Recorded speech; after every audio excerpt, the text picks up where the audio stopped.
Hello বন্ধুরা, কেমন আছো? আশা করি তোমরা অনেক ভালো আছো। চলে এসেছি আজকে নতুন একটা রেসিপি নিয়ে। আজকের রেসিপিটা হলো ডিমের কারি। তো ডিমের কারি করার জন্য আমি ডিম সেদ্ধ করে ডিমের খোসা ছাড়িয়ে লবণ মাখিয়ে রেডি করে নিয়েছি।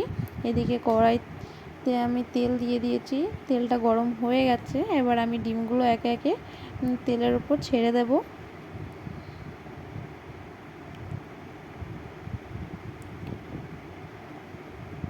তেলটা গরম হয়ে গেছে, তো আমি ডিমগুলো ছেড়ে দিয়েছি।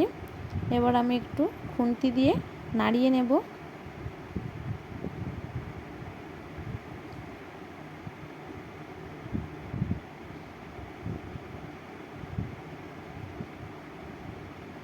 আমি ডিমের গায়ে হলুদ দেব না, লবণ দিয়েই ভেজে নেব। এই যে আমার ডিম ভাজা হয়ে গেছে।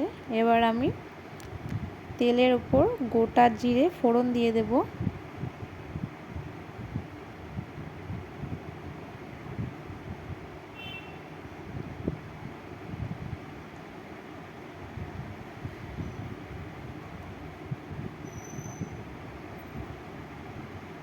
এবার যে আমি পেঁয়াজটা কেটে রেখেছিলাম, সেই পেঁয়াজটা আমি তেলের ওপরে দিয়ে দেব। পেঁয়াজটা একটু ভাজা ভাজা করে নেব।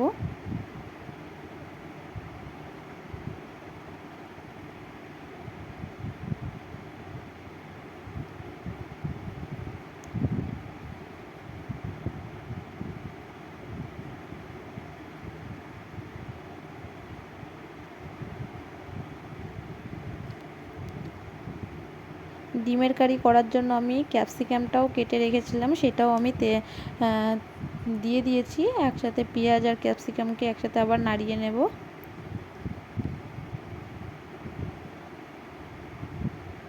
আমি একটু ভেজে নিচ্ছি দুটো একসাথে।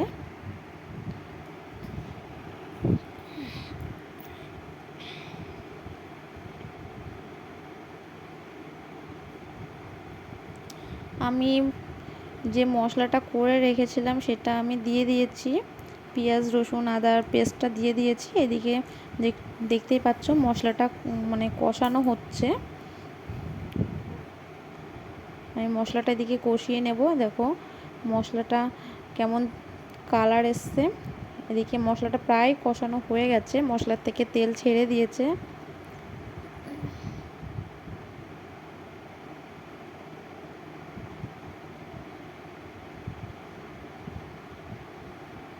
এরপর আমি জল দিয়ে দিয়েছি। মশলাটা কষানো হয়ে গেছিলো, জল দিয়ে দিয়েছি। এদিকে ঝোলটা আমার ফুটে উঠেছে।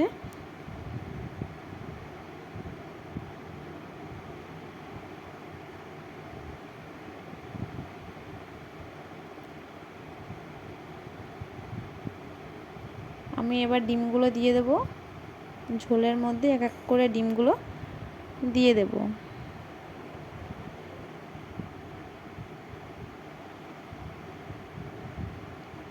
ডিমগুলো দিয়ে দিয়েছি।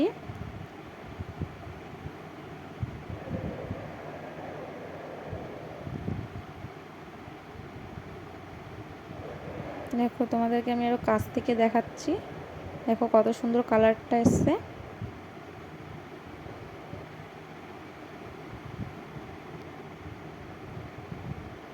এবার আমি ঢাকনাটা দিয়ে দেব। 5 মিনিট পর আমি ঢাকনাটা তুলেছি। আমার ডিমের কারি রেডি। রেসিপিটা ভালো লাগলে অবশ্যই লাইক কমেন্ট শেয়ার আর সাবস্ক্রাইবটা করে দিও।